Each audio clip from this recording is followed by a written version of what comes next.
जो पूरे विश्व में कहीं नहीं हुआ वो भारत ने कर दिखाया।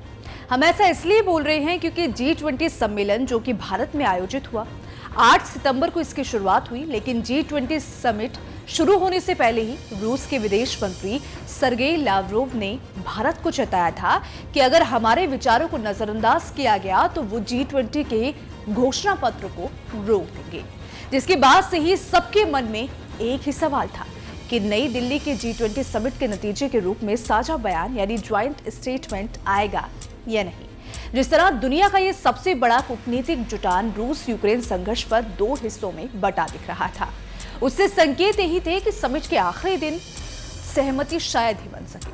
लेकिन प्रधानमंत्री नरेंद्र मोदी ने सम्मेलन स्थल के दूसरे सत्र में नई दिल्ली घोषणा पत्र पर सभी देशों के सहमत होने का बड़ा ऐलान कर दिया। ये सहमति आखिरी गेंद पर छक्का मारकर फाइनल मैच जिताने जैसी थी। अमूमन घोषणा पत्र शिखर सम्मेलन के आखिरी दिन जारी होता है, लेकिन मौजूदा हालात में न सिर्फ सहमति का ऐलान हुआ बल्कि कुछ ही मिनटों में पूरा घोषणा पत्र सामने आ गया।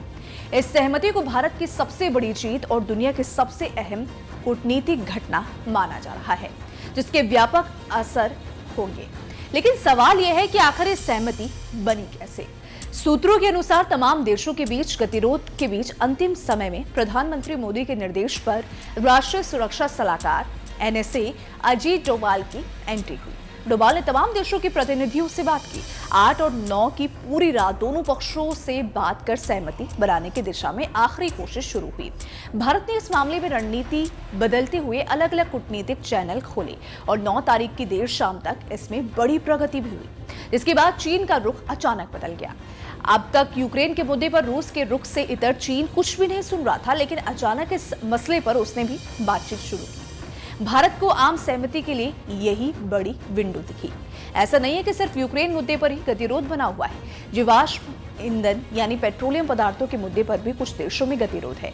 इस पर अमेरिकी और यूरोपीय देश अपनी शर्तों के साथ आ रहे हैं, जिस पर सऊदी अरब को एतराज है। सऊदी अरब का तर्क है कि जल्दबाजी में इस मसले पर कदम उठाने का असर उनके हितों पर पड़ेगा।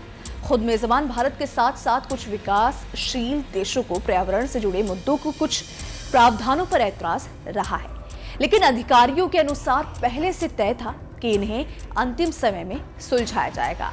और सबसे और अंतिम में 2 बैठकों ने रूस यूक्रेन युद्ध के बाद पहली बार पूरे विश्व को एक मंच पर सहमत करने में मदद की।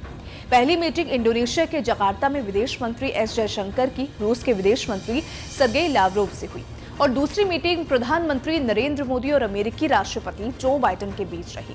इस मीटिंग ने अमेरिकी रुख को नरम करने में मदद की। तो देखा आपने कैसे भारत ने अब पूरे विश्व में अपनी एक अलग छवि बना ली है, जिसकी कल्पना शायद ही किसी ने की थी। हालांकि अब भारत ने वो कर दिखाया है जिसकी कल्पना किसी ने भी नहीं की थी। तो देखिए, इसको लेकर आप क्या सोचते हैं, भारत की बढ़ती ताकत को लेकर आपका क्या कहना है, आप हमें कमेंट सेक्शन में जरूर बताइएगा। वीडियो अगर पसंद आए तो वीडियो को लाइक, शेयर और हमारे चैनल न्यूज़ नेशन को सब्सक्राइब करना बिल्कुल भी मत भूलिएगा। धन्यवाद।